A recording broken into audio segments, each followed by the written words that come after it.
Midway is a war film based on the attack on Pearl Harbor and the following Battle of Midway during World War II. In any historical war film, extensive VFX is needed. But the Midway battle not only took place at sea, but also in the air, meaning VFX would be a massive part of the film.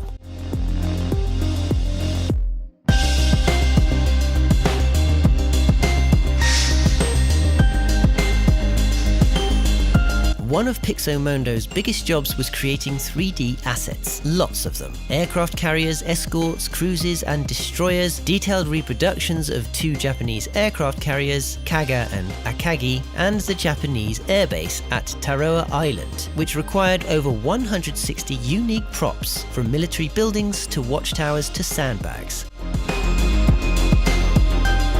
The crowning piece had to be the tremendously detailed reproduction of the USS Enterprise, which was made up of 136,360 separate pieces and 45.2 million polygons. Simulations of the bow wake used over 1 billion particles. When depicting a naval battle, a lot of the shots have the ocean in them, so creating a realistic ocean is crucial. Pixomondo's oceans were built using a combination of shader-based approaches for distant seas and full simulations for close-ups. White water and wake simulations were built in Houdini, adding extra green aerated water to the disturbed areas to add realism. Artists could then place those pre-computed sims in the scene. A surprising challenge was the shots that looked straight down at the ocean, because it turns out that in real life, an ocean viewed from above looks fake and boring. So creating a look that was real and interesting was surprisingly difficult.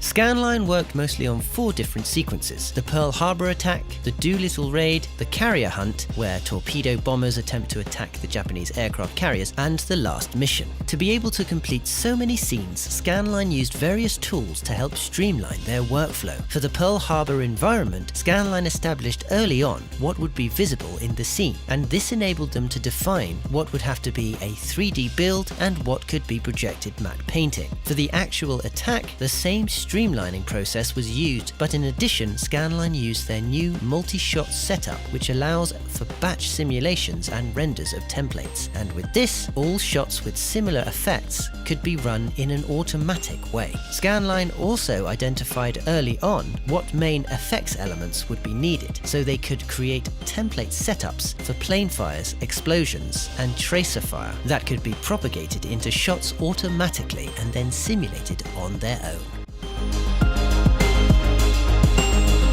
Please give us a like if you enjoyed this video. Don't forget the links to the music in this video are in the video description, and be sure to let us know in the comment section which movie VFX you'd like to see behind next.